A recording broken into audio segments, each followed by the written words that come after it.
right. The Lions cut me, so there's no allegiance there. Yeah. None. Oh, it kills my first question, because I was going to say, you have been to space, and you have seen Earth from, I don't know how many hundreds or thousands of miles in orbit. You've seen the hand of God, and I was going to ask you, do you think the Lions are going to get to the Super Bowl? Wow, that's a good question. But now that you hate them, they won last night, right? They did. Yeah. But yes. So there's still hope, right? There's always hope. I hope they do. It'd be nice for them. Me too. Me too. Are you a Lions fan? I am a shameless loser Lions fan. All right. Sorry. But the Phoenix arises. So thank you so much for being with us today. So, I loved your whole journey. In preparation for this, I listened to TED Talks, and I looked at your autobiography, and I loved the whole story. I'm going to kind of start this in some chronological order. And one of my favorite stories, because my little daughter is 4, and I can't imagine her fixing what you fixed at 5 when she's 4 years old. But you guys, your family bought a bread truck when you were 5, and I'd love to actually hear about that. Yeah, my dad was a school teacher, and he wanted to take his family on these vacations, but we didn't have a lot of money. So he bought a bread truck for $500, drove it into the driveway, and it said Marita Bread and Rolls on the side of it. And he said, "This is our camper." And I said, "I can read. That says a bread truck," basically. But he had a vision. He wasn't an engineer, but he was a language arts teacher who now had a vision to build a recreational vehicle out of a bread truck. And so over that summer, with my sweat equity and the $500, we built bunk beds that flip down, mechanical engineering. We rewired the entire vehicle, electrical engineering, Coleman stove, propane tanks, chemical engineering. I was learning how to be an engineer at a very early age. I didn't even know it. And it wasn't until we painted the side of the van that I realized that this was becoming the equivalent of a Winnebago, just $49,500 cheaper, right? And that's what he showed me. Without a vision, the people shall perish. He had a vision for his family, and he created it even though he wasn't an engineer. And that taught me a lot about how you can take something that's labeled one way and repurpose it into something you can use for your company, for your family, for the future. Do you think that your father did that with the idea in mind that you were absolutely going to be a part of this? Like, was it so intentional that he's going to put you to work? Well, yeah. My sister, back in the day, she was playing with dolls and things, and she was an educator, but he saw me as his little worker. And he always saw me as his little worker, whether it was cutting grass or, raking the leaves or doing something. But it was a great lesson of what you can do when you believe in something, a vision for your family. What did you end up doing with that then? Did you end up traveling with it? Oh my God, we drove from Lynchburg, Virginia to Orlando to Disney World. Went to the Great Smoky Mountains. We went all over the country in that bread truck. And it wasn't until probably 3 years later that we elevated our game up to a pool trailer, and then we eventually got a Winnebago when they made a little more money. And after you got some engineering background. Exactly. I find it interesting too, like as you're growing up, I'm curious as to who your idols were. So who did you look up to? When you became a lot of things in life, who is the person you held in such high regard? Yeah, 5 years old in July of 1969, that incredible thing happened, the moon landing with Neil and Buzz walking on the moon, and I was the antenna engineer behind the black and white Sylvania television set. And my dad was giving me instructions: move your right hand 30 degrees down and don't move. He was trying to get the optimized picture, seeing this, never before thing happening on the moon. And I never actually saw the transmission. So the next morning, we went out to play Astronaut with all the other kids. You want to be Neil or Buzz? And no one wanted to be Michael Collins, who was up in the command module. But I said, I didn't see it, first of all, and I don't want a crew cut, and I don't see myself going to space one day. But 5 blocks down the street from where I grew up was where Arthur Ashe, the tennis player, he trained. And my dad talked about his intelligence, his athleticism, his empathy. He was telling me these things that I didn't really know about, but he said, this is a great guy, a great role model. So I started taking tennis lessons. I wanted to be Arthur Ashe. I looked up to him, winning all of these tournaments all around the world, and this person training him was the first black doctor who integrated the hospital that I was born in Lynchburg, Virginia. It's interesting because, like you mentioned, I think in your book and a couple of videos I've seen that, there weren't a whole bunch of people out there that looked like you. Right. No, exactly. And, granted that I did become an astronaut, so I do honor those people that did these incredible, heroic things but at that time, my 5-year-old brain didn't see that. Yeah. So I know you have maybe you had some pictures there, but so your parents give you a chemistry set at 8 then, and so you already have your engineer side of your brain going, and now they give you a chemistry set. And what were the results of that? So if you can put the slide up, age-inappropriate, non-OSHA certified chemistry set, right? And can you show the slide? Houston, we have a problem. You had a little problem before, but it's okay, because we got this. IT in the house, right?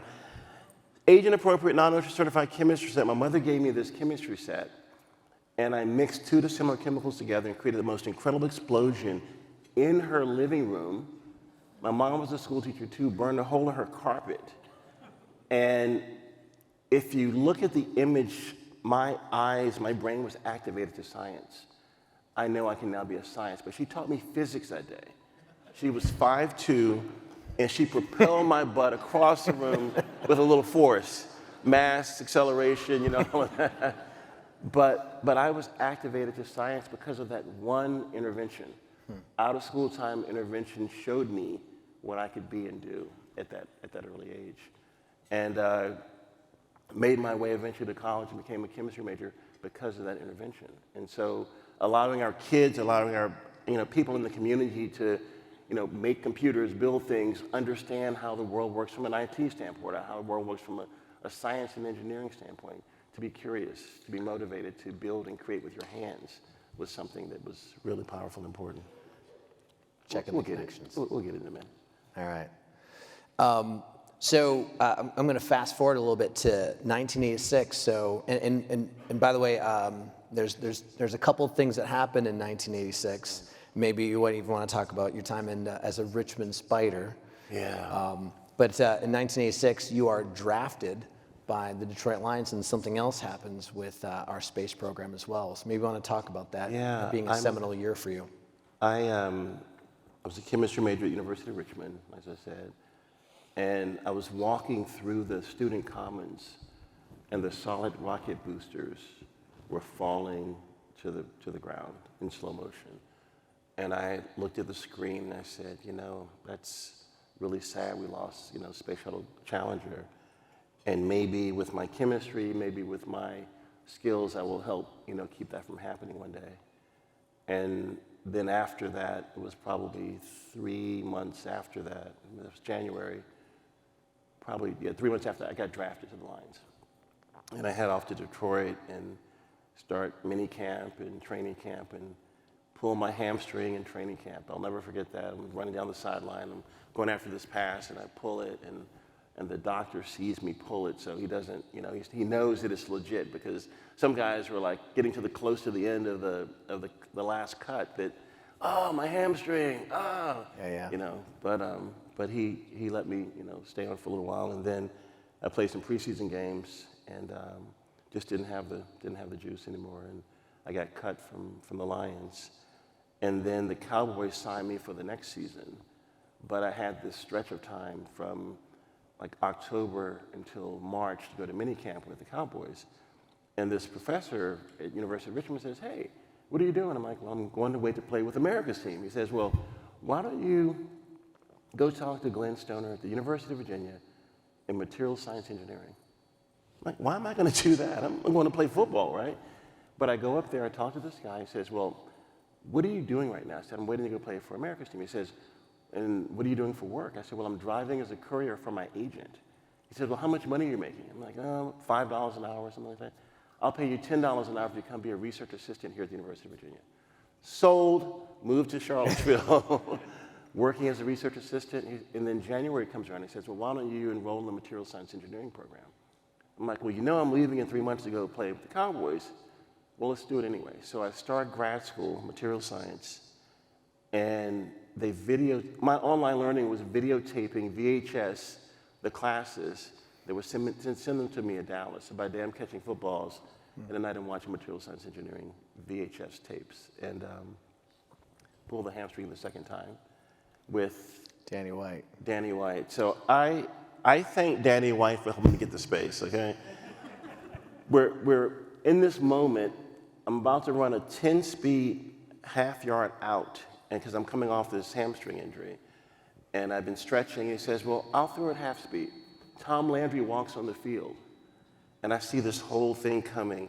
Danny does an audible from a half-speed 10-yard out to take it to the barn, and he hangs it, and I go for it, and I pull it, and I get cut, and then the rest is history. So thank you, Danny, wherever you are. Thank you.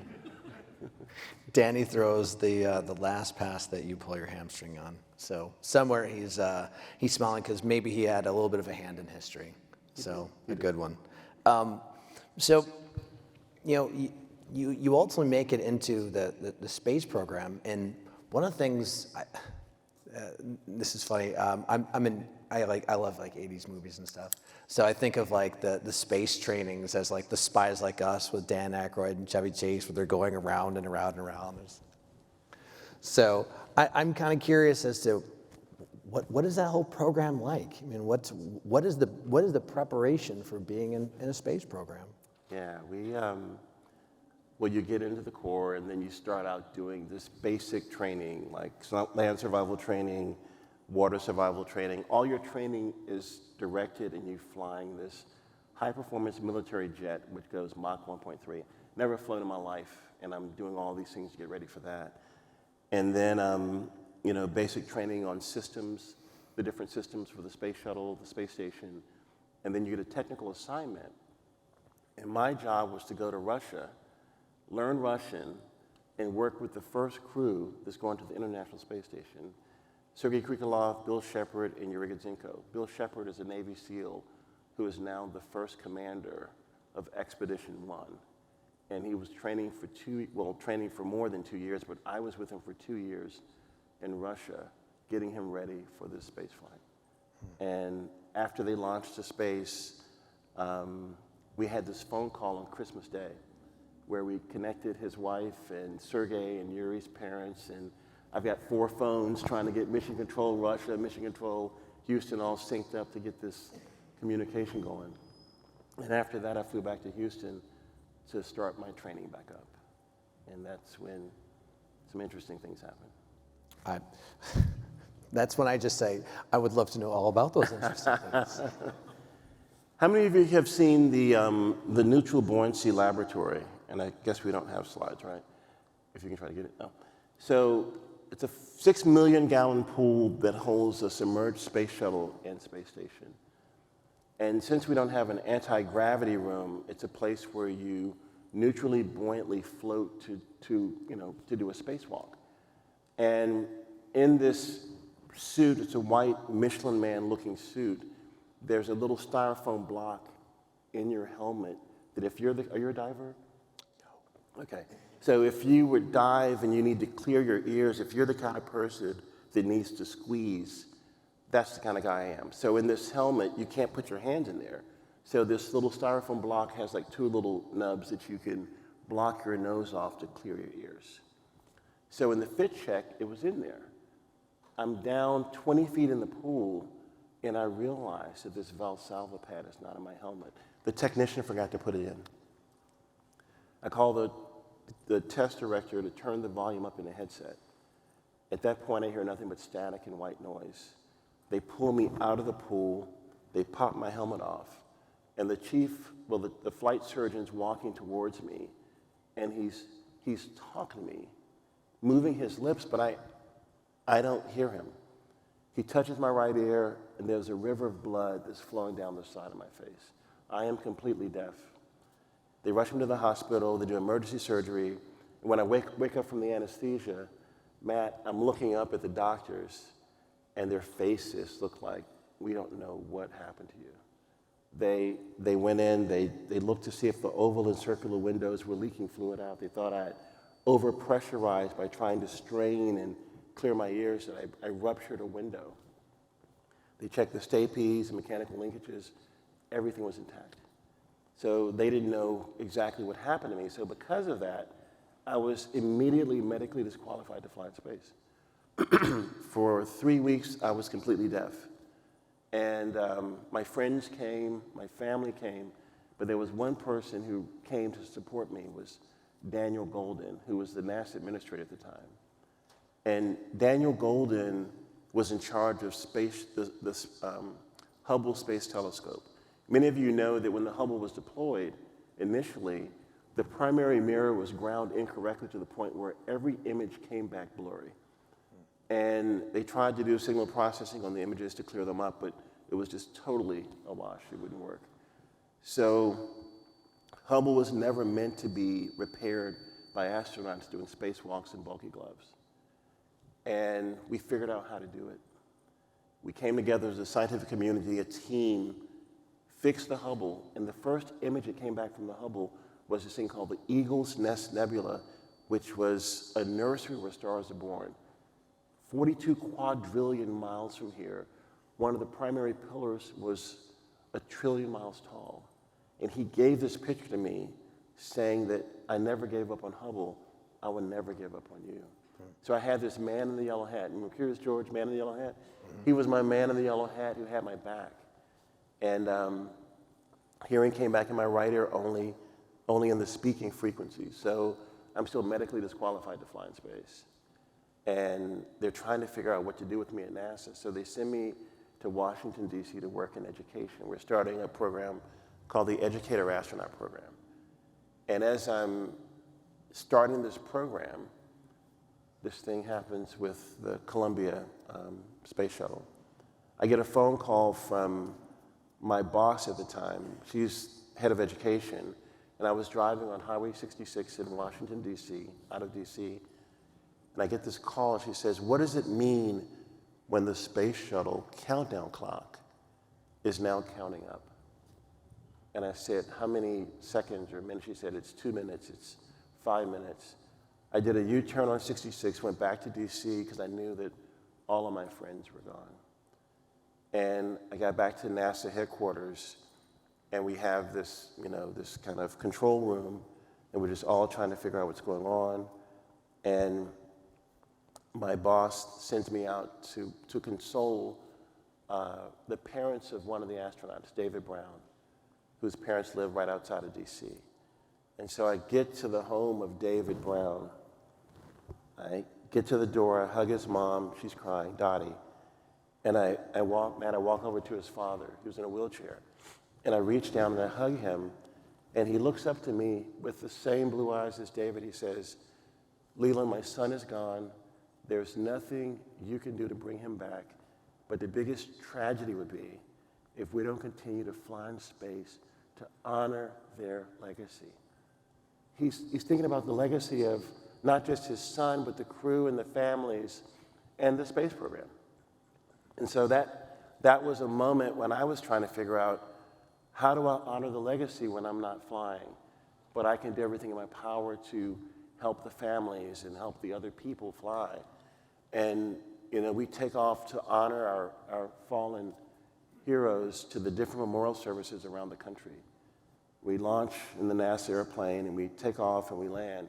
And on every sortie, there's a person sitting beside me, writing in a little black book, taking notes as I clear my ears effectively. And as we go to the last memorial service, I come back to finish my work at headquarters, and before I transition back to Houston to figure out what I'm going to do as a non-flying astronaut, this person who'd been writing the notes calls me in his office and he says, I've been watching you. I'm the chief of all the flight surgeons. Here's a waiver for you to fly in space. He says, I believe you can clear your ears. I watched you do it. I'm not going to put you back in the pool. I'm not going to put you in the jets. But if you fly on the shuttle, you can support the mission, do the job effectively, and here you go. Boom. Mind blown, right? Wow. Another man in the yellow hat.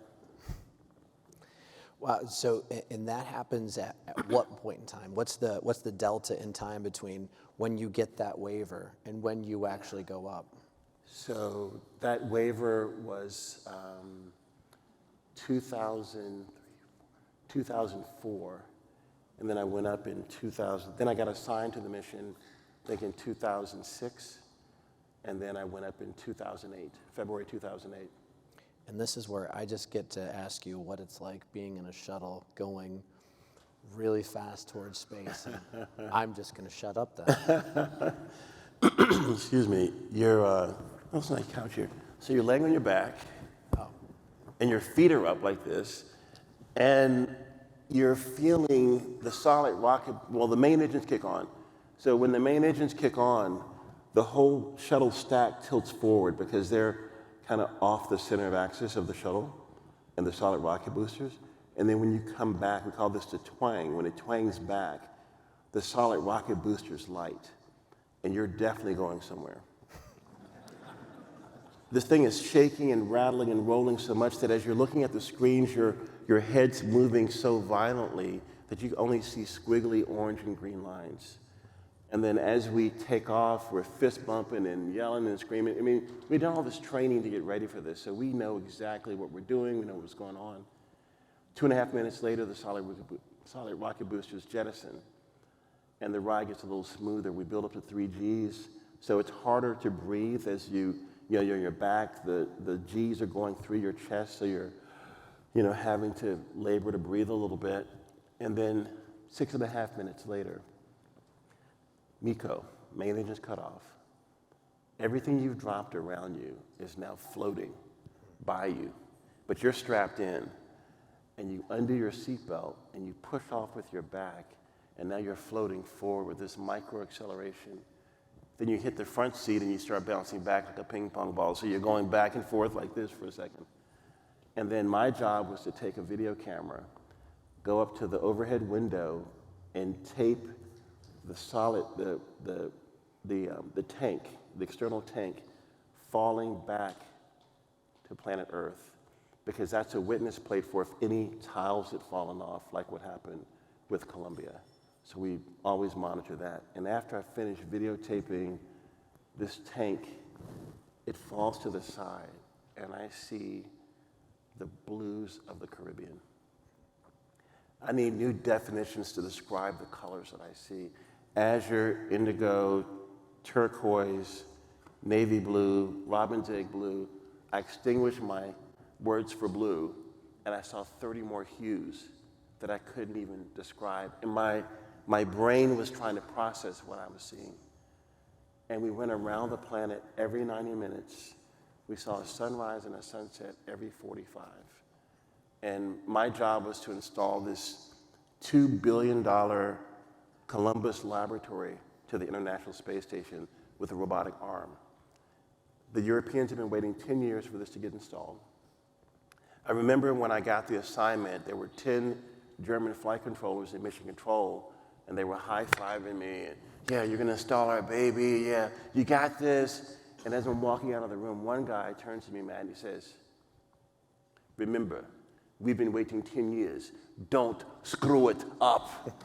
And I'm like, working the hand controllers, no pressure, things coming in, getting closer to the space station. I gotta show you this. Space station, Columbus laboratory, getting closer and closer, pulling on the translational hand controller, very slowly coming in, and the motion stops. And what I hear in the back of my head is, don't screw it up. But what had happened, there are 4 ready-to-latch indicators that were pushing on the Columbus ever so slightly that damped out the motion. And just one little pull, 4 green lights, and everyone in Europe is like, Leland, Leland, Leland. I thought that would be my aha moment, Matt. But that paled in comparison to what happened next. Peggy Whitson, who was the first female commander of the space station, invited us over to have a meal in the Russian segment. She said, "You guys bring the rehydrated vegetables, we'll have the meat." So we float over with a bag of vegetables, and we get to this Zarya. It's a Russian segment, and they're heating up like beef and barley, and there's some crab, and all this food is starting to come together like a potluck. And as we get there, I'm seeing the faces. It's African American, Asian American, French, German, Russian, the first female commander breaking bread at 17,500 miles per hour. We were flying over my hometown, Lynchburg, Virginia, and then 7 minutes later, we're flying over Paris. And Leo Eilhart's just looking down. So I said, "Hey, my parents are probably having meatloaf and mashed potatoes." Leo's like, "My mom's probably having wine and cheese." And then Yuri's looking off to Moscow and says, "My parents are probably having borscht." So in this 7 to 8 minute time frame, we have seen where our respective homes are and thinking about what our families are eating while we're breaking bread as an international family. If Yuri flips the wrong switch, if I flip the wrong switch, if Hans flips the wrong switch, we're all gone.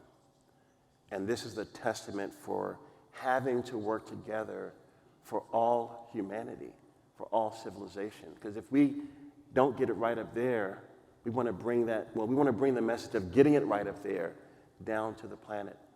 And as I told you, 90 minutes around the planet, having this meal with people we used to fight against, while listening to Sade's Smooth Operator, boom.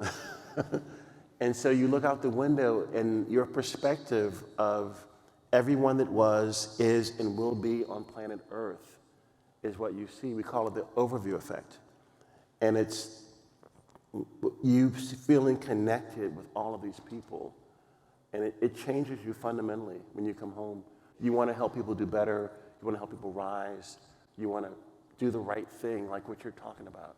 You know, you take care of your people. Simon Sinek, leaders eat last. You take care of your people first before you even eat so that they can rise and they can help you rise in the company. And that's what I took from that one meal, was how we work together as a family, as a civilization, as humanity. That last 8 minutes, I'm going to watch that a couple of times.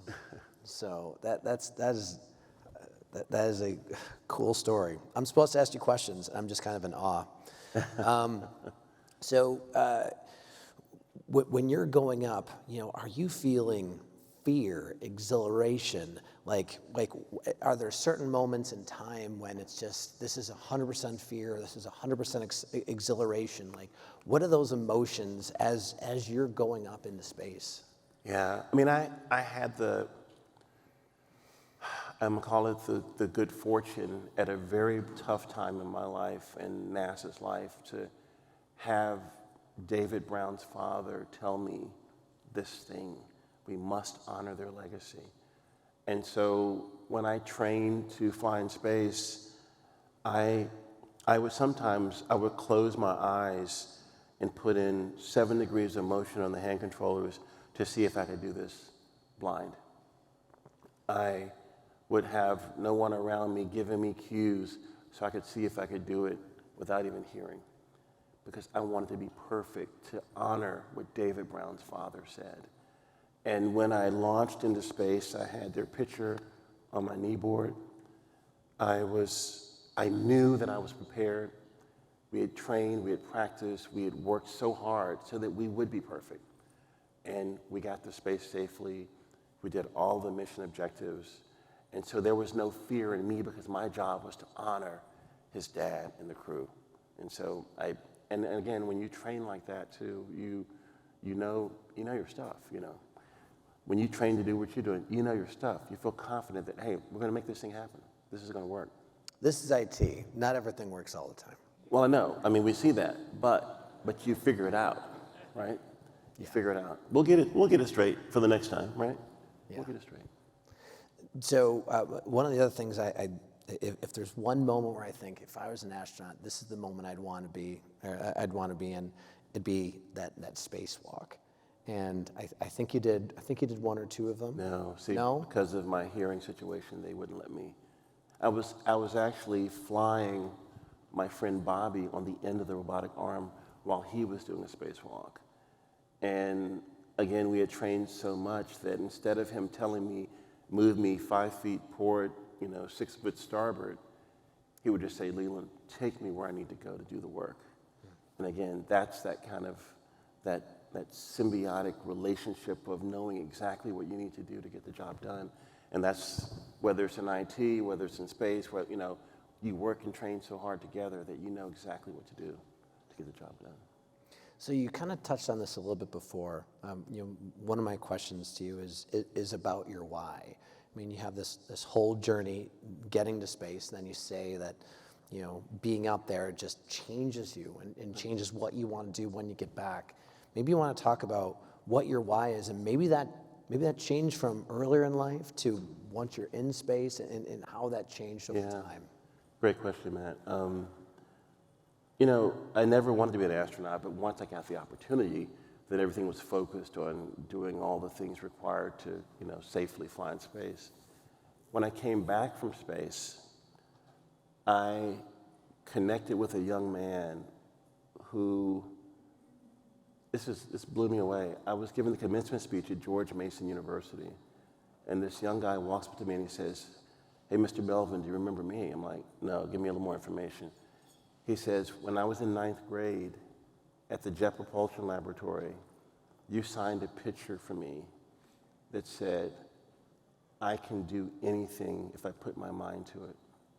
His name was Stephen. Stephen had just graduated with his PhD in aerospace engineering because I told him that he could. And both of my parents were teachers. The people in my town come up to me to tell me the impact my parents had on their lives. And I think about, how do we make our planet better? How do we make humanity better? We start with the children. And so my why now is to ensure that every kid, from no matter what zip code they're from, and that's why I always wear my flight suit everywhere I go, so they can start a conversation about, what is that patch? What is that patch? What does Mach 25 mean? So I can tell them that you can do this, or anything you put your mind to, and it's to help inspire the next generation of explorers, whether they're your next CEO or the next IT person, or whomever they are, but to let them know that they can start young, building bread trucks, and destroying computers and building them back, and doing all these things, and being curious about what's possible. That's I think, getting someone to believe in their mission possible, not impossible. All right, I'm going to bite on this. What do all those patches mean? All right. So this one is STS-122, my first mission. We designed it with a sailing ship going from east to west. So that was the Columbus going to space. And this one, it has all our names on it. And this one is a silhouette of a space shuttle, because we were the 129th flight of 135. So it was sunsetting the space station. We were taking spare parts up to the space station to get the space station ready for the exodus of the space shuttle, since no more heavy lift capability could go up there. And Mach 25 is flying 25 times the speed of sound, which is your 17,500 miles per hour. Yeah, 17,500. I could have used that last weekend coming back from Phoenix. No, that is so cool. You went up to space twice. Mm-hmm. So, thoughts, going first time versus the second time, differences in the mission, how you're preparing. Maybe talk about the differences between first mission and second mission. Yeah, the first mission, that installing that laboratory was critical, and then learning how your body reacts in the microgravity environment. Like, instead of pushing off and wiping out all the computers with your butt, in the first mission, the second mission, now you know how to agilely move through the vehicle and like a fish just going through water. But, for the second mission, my job was really to help the rookies have a great experience, because we were getting close to the end of that shuttle era. And so I wanted to make sure that if they didn't get another chance to go to space, that they would have the most incredible experience in that mission. So helping them with the robotics, helping them getting in and out of the vehicle to go do spacewalks, and then just showing them the planet below them, making sure they looked out the window and had that experience. Because some people get so task saturated with getting their job done that they don't look out the window. And that's kind of what I did. Never offer you a trip 3 or 4, or was there like, I got to keep going? Well, you know, I asked Peggy. Peggy Whitson, who was my commander, she became the chief of the astronaut office. And I asked her if there would be another shot for me. Because of my hearing situation, they wouldn't let me fly long duration on the space shuttle for 6 months. So the last space shuttle mission would have been my last chance to go, and she had other people assigned for that. So that was pretty much it, those 2 flights. But I got a chance to go. No, that's cool. One of the things I saw that's just kind of interesting is like what happens to your body in space, and about muscle mass and bone density, and the things you have to do to more or less withstand no gravitational pull. I'm just kind of curious as to what you have to do to yourself. I read something about what you have to eat, and in fact you have to work out, and I'm just curious about what you felt and what you saw in space. Yeah, the biggest problem in space is when you can't do resistive exercise, and especially for your big bones, where you can't do squats or deadlifts or overhead presses or things like that, your bones become embrittled, like you're osteoporotic if you don't work out 2 hours a day. And so we have a resistive exercise device that lets you load, you can do those exercises. We have a treadmill that you bungee yourself down to, so if you take a step, you don't float off and hit your head on the ceiling.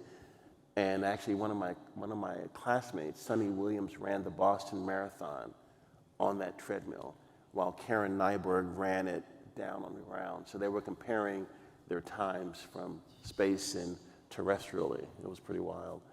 And then we have a cycle ergometer where you can ride a bicycle. So you want to get an hour of cardio and an hour of weightlifting every day, so that you don't get that osteoporotic type. You can come home and you could just take a step and have a stress fracture just because your bones are so brittle. Wow. And so we figured that out and designed these new types of equipment to mitigate that. Nutrition, we have nutritionists that tell us, what our caloric intake should be every day, if you're doing spacewalks, if you're just hanging out. And so we have a whole series of things we can eat to get that straight. Vitamins are very important. Sometimes when you go to space, if your interocular pressure in your head pushes on your eyeballs, so in the back they're actually deformed in the front.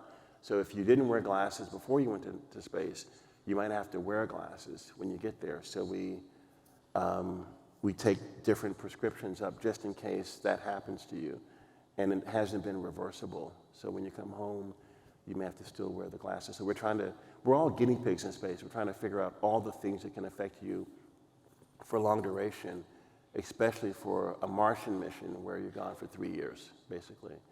And we just had a guy, Frank Rubio, come home with his 2 Russian colleagues. He was up there for 371 days and just got back last week.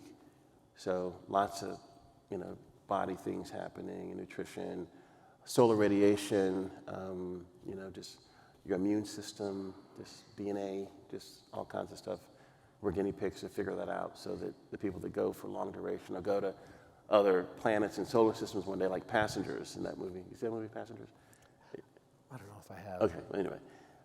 They were like traveling for like 80 years or something to get to a new destination to start a habitat, but that your body can withstand that with some type of countermeasures. Yeah. All right. I feel like a lot of your story has to do with perseverance, and I don't know, I'd like to know where that comes from. So is that something instilled from your parents? Is that just something that always came natural? Like, talk to me about persevering through all of these pieces in these phases of your life. Yeah. I mean, I think, the biggest thing for me, my mom and dad always, taught me to be resilient. And they didn't use that word, but it was like always figuring something out to solve a problem. Being curious and all those things. The chemistry set, blowing stuff up. And two books that they read to me when I was a kid. One was The Little Engine That Could. I read that to my little girl. Do you? That's incredible. I mean, this little engine is pulling the big engine over and I think I can. And I think that was a mantra instilled in me at a very early age. And then always having someone in my life, no matter where I am in my life, that has my back, like the man in the yellow hat from Curious George.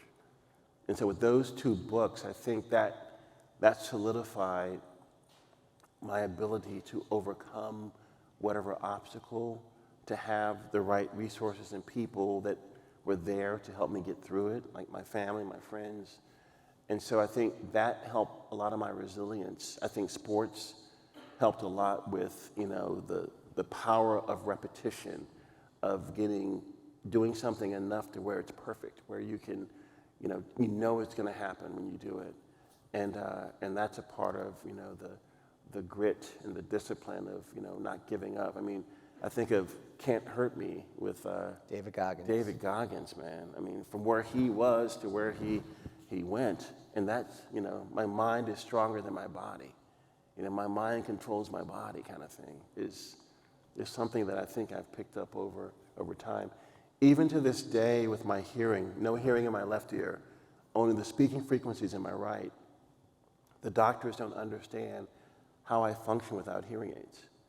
But I feel my body, I was a musician and I did some other things, so I feel like my body has compensated enough to have other organs and things now be, my way of hearing, transducers for converting, mechanical motion, vibration into sounds to augment this one ear that I have, because I still play the piano, I still do stuff. I miss a lot of frequencies, but I think there's some compensation there. And that's the mind thing is so powerful in getting your whole body in tune and understanding how it works and how you need to work through the universe, how you move through the universe in a different way than other people. It's funny. In preparation for this, watched some videos and I read some stuff, and I feel like in talking to you just over there and over here, I feel like you're the guy I've known for a long time, but I've only known for like an hour. And there's one thing that just kind of hits me about you is like this hope for the future, this positivity. There's obviously a lot of difficult things that go on in the world, and I'm just curious, like where that, maybe it's just innate, but maybe where does that hope and that positivity come from? Where does that stem from? Yeah. At 5 years old, I don't know if you read this in my book, but there were some people that took advantage of me in a very bad way, and and I didn't tell my father because I knew my father would have probably killed him for what they did to his son. And my 5-year-old brain somehow figured out, okay, you can get through this. You don't want to tell your dad because he's going to kill him, and then you won't have a dad anymore, because I've seen that play out before. And I'll never forget, getting through this and then going to college and coming home and seeing where this thing happened, knowing that the people that did it now have kids, and that I thought, I don't want this to happen to their kids. And so that's when everything lifted. And I'm not trying to, this is something that happened. I think it gave me this resilience to work through whatever happens to you. There is a way to get through that. I don't know how a 5-year-old brain would do that, but maybe it was something instilled from my parents, and maybe just not wanting to lose my dad, but I've taken that and helped other people get through similar circumstances. And there's so much trauma out there. How do we manage our trauma? How do we help people get through the trauma of just every day, right? And I think that's one of my missions too. Matt, is to help people get through tough times. So I know I wouldn't mind giving the mic to maybe a couple of you out there if you have a few questions before, maybe while we figure that out. Last question I'll ask, I just want to make sure I cover all the cool story bases, but like of all the things you've done, all the things you've seen, anything that you'd like to leave us with, some story or something that resonates with you. Yeah. I think we were installing a 1,000-pound payload to the opposite side of the space station. And I had the person on the end of the robotic arm about to take them. We call it the windshield wiper, where we stretch the arm all the way out. And we realized that his boot plate was clocked in the wrong direction. So when he got out there, he wouldn't be able to install it. And there was another astronaut who was free floating. Mission Control was trying to figure out what to do. So we asked them, hey, what should we do? And we'll get back to you. So the three of us started chatting. Let's do this, let's do this, let's do this.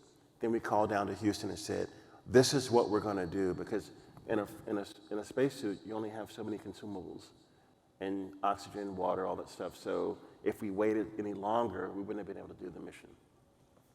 I'll never forget when we came together to solve that problem in like 5 minutes, when Mission Control couldn't solve it.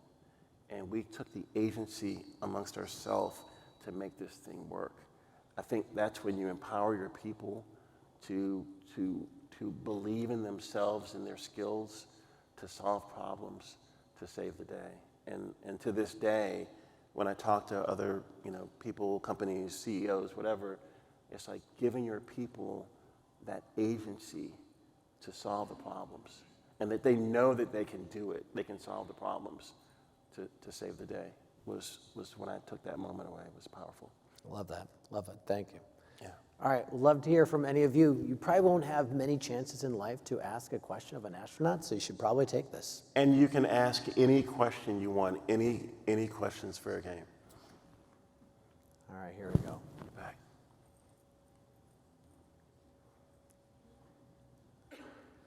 Hi, Leland. What an amazing story. First of all, thank you for sharing. Thank you. When I hear stories from people like yourself that have such a dynamic career in life, what I'm interested in knowing is how many of these scenarios, these career opportunities, just happen by fate.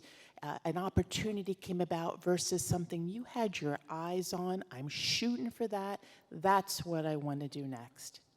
That's it. What's your name? Maria. Maria, that's a great question. Becoming an astronaut was one of those things.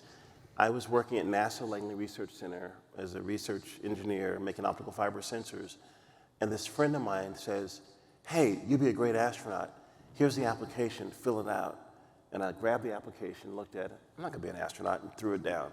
Another friend of mine who applied that year got into the astronaut corps. And I said, wait a minute, that knucklehead got in? So the next selection for the 1998 class, Maria, I applied and I got in because the knucklehead got in. So I had never imagined this. And so this is exactly one of those moments where, it was like a pivot in a way. It wasn't even a pivot, it was just, hey, let me give it a shot since he got the shot. And it's been one of the best things that have ever happened. I mean, I helped a family get through tough times. A kid in 9th grade became an aerospace engineer because I wrote on a picture and signed my name. So, I don't believe in accidents, but I believe that sometimes things happen for a reason, for a bigger purpose down the road. Great question. Thank you. Great question. Oh, come on. Here How to use the bathroom in space, right? Yeah. Over here. Very carefully, everything floats. Random question. I heard there's a distinct smell in space, or maybe even in the International Space Station. Is that true? I'm sorry. There's a distinct smell, I understand, of like space. It's got a unique smell I've heard from astronauts that they can't describe. Have you ever been camping for a week? Yes. There you go.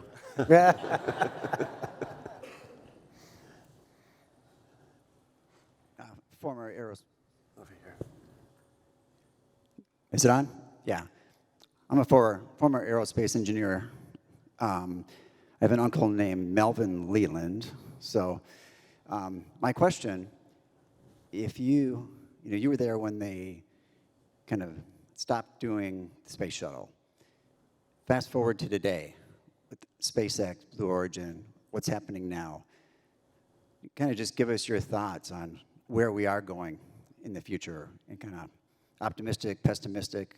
What are your thoughts? Great question.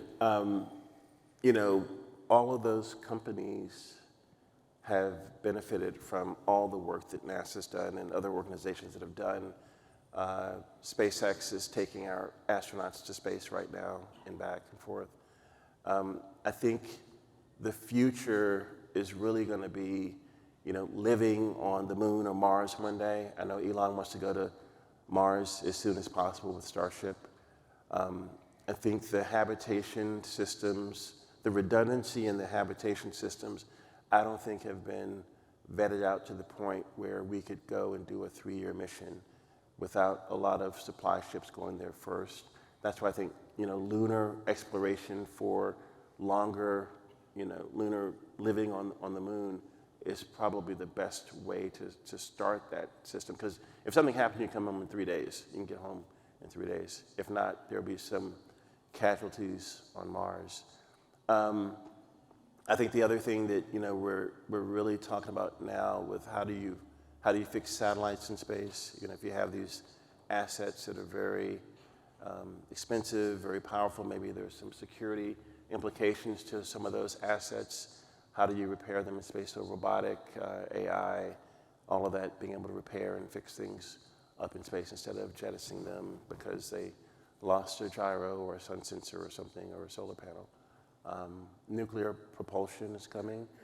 That's going to be a game changer very soon, I think, for getting out to places further than we've been so far. So those are some of the things I think that are going to be coming up next.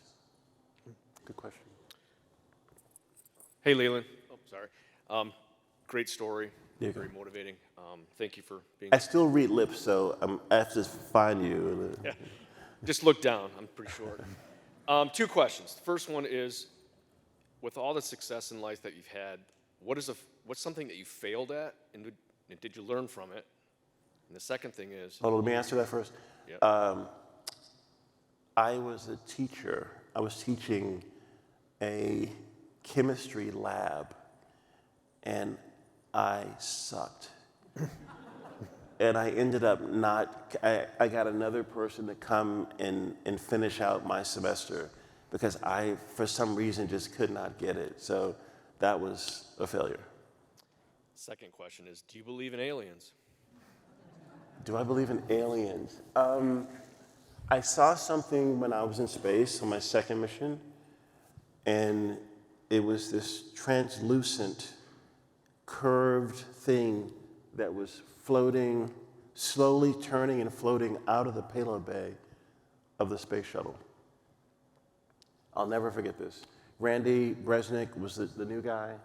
He looked at me like, "What is that? Oh my God." And we were about to call Houston and say, "Houston, we have a problem," but you don't do that because they freak out, right? So the person in mission control asked a few questions. They said, "So it's translucent, it's slowly floating and turning. Does it look like Freon hoses?" So it was ice that had formed on the Freon hoses that would reject the heat from the space shuttle out to the radiators. And it had broken off in this complete curved looking fashion.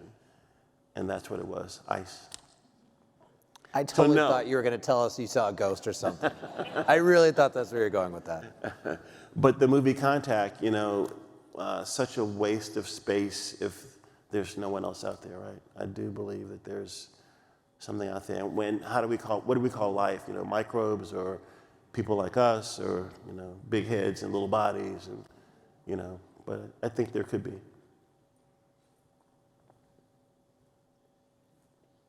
Hey, good morning. Morning. My question more relates to now that the Department of Defense created the U.S. Space Force. What do you think the relationship going forward between NASA and the Space Force will look like? Great question. You know, at that level, everyone's communicating about things that are going on in space. If you look at the Department of Defense, their budget is, I think, 3 times bigger than NASA's. So, you know, NASA's a lot of times talking to them about, you know, some new technologies or new things that are happening that maybe we can share and use. A lot of that stuff is in the black world, so, you know, we don't have access to a lot of that. But I think, you know, we're all trying to be on the same team to help, you know, everyone rise. And there's a lot of good communication with Space Force. I don't think it's adversarial. You know, we've got bigger rockets than you do, and we want your rockets, and, you know, I think they work together pretty well. Did I answer your question? Okay, thank you. All right. One more? Okay.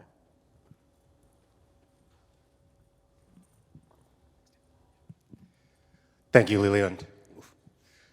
Quick question. So the Lions cut you, the Cowboys cut you. So what NFL team actually has your allegiances these days? Okay, so Arthur Ashe was my hero, right? I still play tennis to this day. I like seeing a good game, but I don't have a team right now. So it's definitely not the Cowboys, and it's definitely not the Lions. But you wore a Lions jersey in space. I know, man, but yeah. I get it. Okay, they're up there. Okay. Can I close with one thing? Yes, If we don't have any more- please. One more? Okay. Hi. You referenced a lot of movies today. Sorry. Okay, there you go. You referenced a lot of movies today, and I was wondering what movie you think best depicts what space is actually like. This is going to be kind of funny. Gravity, the movie Gravity with Sandra Bullock and George Clooney, it gave me the most realistic image of the space shuttle and the space station. Because when I watched that movie, I could see things that I had left up there in the movie. I'm joking, but it was very realistic to me. And I talked to the producer of Gravity, and I said, how did you do all of that so well on a green screen? It was incredible. So Gravity is up there. Love Contact too, but Gravity's up there. Yeah. I so thought Clooney would make it. And he, sorry, spoiler alert. You could tell he wasn't Sorry gonna if make you haven't seen it. Right? You don't have to see it now. He was waxing and waning poetically, and he was, oh, you got this. And Yeah, you hear his voice, and then it's like, Andrus wakes up. Oh, it's a dream. It's only a dream. Yeah, thanks. It's a good movie anyway. I mean, it's Clooney and Bullock. I mean, come on. The Martian, making potatoes, you know. But you said you wanted to end on a story. Yeah, not a story, but, you know, 2 things that changed my life radically were I Think I Can, and Curious George. And in your sphere of influence with your family, with your team, with these companies, with the universe, make sure that you do all the things that you have in your power to believe that you think you can, and that your children think they can, and your family thinks they can. And then make sure, and this is the critical one, that you have that person, the man or woman in the yellow hat, who's got your back in your company, in your home, in your community. I truly believe those 2 things are what really gave me, you know, the things that we talked about, the grit, the resilience, the perseverance, all that stuff, because I always felt I was grounded and rooted in my community, and I had someone who was there for me. So, Godspeed on your journey. Thank you for allowing me to come here today, Matt, and keep doing great things for our world, our universe. Leland, Thank you, man. that was awesome. I really appreciate it. And thank you. So, ladies and gentlemen, Leland Melvin. Until next time. Yes. Thanks, man. Thank you.